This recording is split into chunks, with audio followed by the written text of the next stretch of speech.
กราบสบายดีพ่อแม่พี่น้องเนาะลุงป้าเอ้ยอ้ายทั้งหลายได้ยินข่าวว่าเฮือนห้างเนาะอยู่ทางเมืองอุตุมพรนี่แหละเพิ่นว่าเป็นห้างหลังนี้มีคนอาศัยอยู่เพิ่นว่าแต่บ่ฮู้ว่ามาอยู่ตอนใดเนาะเดี๋ยวสิพาขึ้นไปเบิ่งเนาะมาคนเดียวเลย ก็มีคนอาศัยอยู่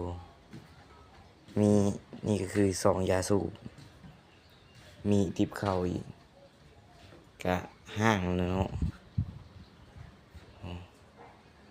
เจ้าของเขาบ่อยู่เพิ่นไปทำงานที่ต่างประเทศว่ะไปเฮ็ดเวียกอยู่ไสว่ามีคนอาศัยอยู่แต่ว่าบ่เห็นเสื้อนอนหยังเนาะแต่ว่าไผผ้านี่ยังใส่ได้เนาะมีไผผ้าข้างในเนาะแต่บ่มีดอกไฟเนาะแล้วมีคนขีดเขียนเนาะ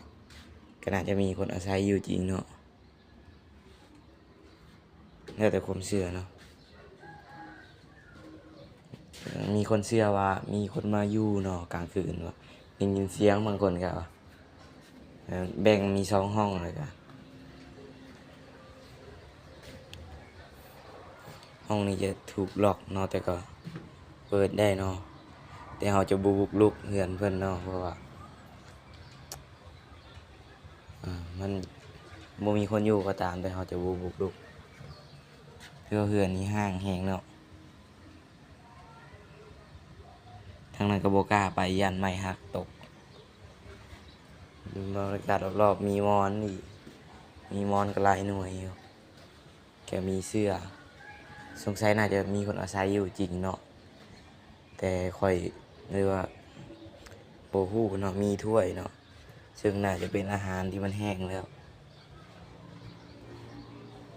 น้องก็บ่ฮู้เนาะว่าคือหยังเขาคือมาอยู่เนาะแบบนี้ถ้าใครอยากให้น้องมากลางคืนก็เม่นบอกเนาะน้องสิมาสิพามาเบิ่งเนาะกลางคืนก็สิมากับหมู่เลยมีเลขอีกเนาะสงสัยน่าจะบอกเลขบ่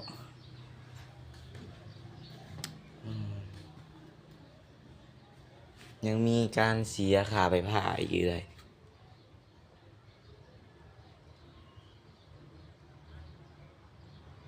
สงสัยนะ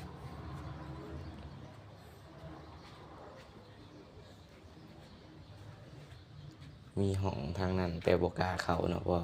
เพิ่นบ่ได้ล็อกดอกเพิ่นอัดประตูเขียนยันอีกไปซื้อเลขก็เบิ่งเอาในเรือนห้างหลังนี้เลยเนาะกลางคืนนี่แม่นมืดสนิทแต่ว่าคนเขาว่าได้ยินเสียงเขาย่างกายเฮาก็บ่ฮู้ดอกเฮาก็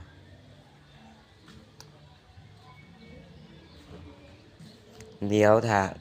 าได้อ้ายอยากเบิ่งหรือว่าลุงป้าอ้ายอยากเบิ่งกลางคืนเดี๋ยวน้องสิมาอัดวิดีโอให้เบิ่งตอนแรงเนาะขอขอบใจ